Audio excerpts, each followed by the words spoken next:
Hello, shalom, shalom à toi qui m'écoutes, que la paix de notre Seigneur Jésus-Christ soit avec toi. Aujourd'hui, je voudrais te parler des combats inutiles. Dans les Saintes Écritures, précisément dans le livre de Matthieu, chapitre 26, à partir du verset 47, il est écrit: Jésus parlait encore quand arriva Judas, l'un des 12 disciples. Il y avait avec lui une foule nombreuse de gens armés d'épées et de bâtons. Ils étaient envoyés par les chefs des prêtres et les anciens du peuple juif. Judas, celui qui leur livrait Jésus, avait indiqué à cette foule le signe qu'il utiliserait. L'homme que j'embrasserai, c'est lui. Saisissez-le. Judas s'approcha immédiatement de Jésus et lui dit: Salut maître. Puis il l'embrassa. Jésus lui répondit: Mon ami, ce que tu es venu faire, fais-le vite. Alors les autres s'approchèrent, mirent la main sur Jésus et l'arrêtèrent. Un de ceux qui étaient avec Jésus tira son épée, frappa le serviteur du grand prêtre et lui coupa l'oreille.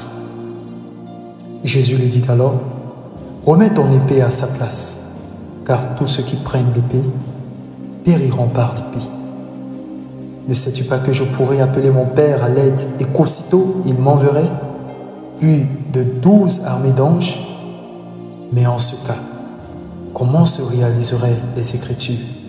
Elles déclarent en effet que cela doit se passer ainsi. Amen.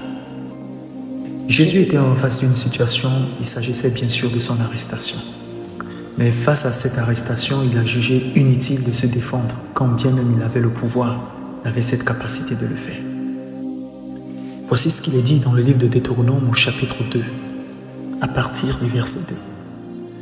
Un jour, le Seigneur m'a dit que nous devions prendre la direction du nord, car nous avions passé suffisamment de temps dans cette région.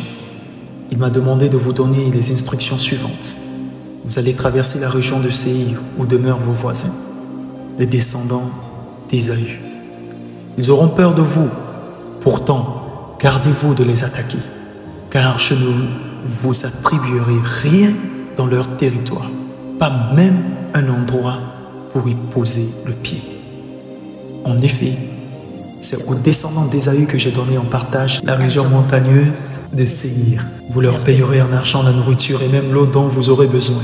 Et en effet, le Seigneur, votre Dieu, vous a béni dans tout ce que vous avez entrepris. Et il a veillé sur vous lors de la traversée de ce grand désert. Durant 40 ans, il a été avec vous et vous n'avez manqué de rien. Amen. Alors dans ces deux passages, nous constatons justement que des combats, des batailles ou des guerres inutiles ont été évités. Parfois, l'ennemi nous tend des pièges et il attend à ce que nous tombions dans ce piège, pas parce que nous devons nous battre ou nous défendre, mais parce qu'il veut gaspiller, il veut dépenser, il veut nous affaiblir. Et cette énergie que nous avons, il veut l'amincir, il veut l'amoindrir en vue de nous attaquer devant et de nous vaincre.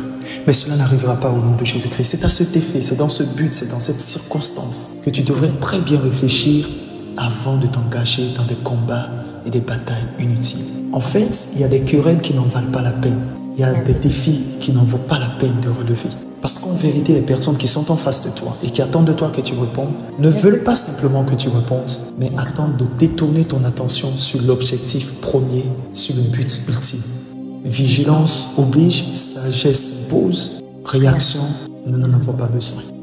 Que Dieu te donne la sagesse de ne pas répondre à toutes les provocations, d'éviter les querelles stupides, inutiles, et de conserver ton énergie pour la prière, pour la persévérance dans la foi, pour la méditation de la parole, la réflexion sur les défis qui sont devant toi et la manifestation de ta royauté.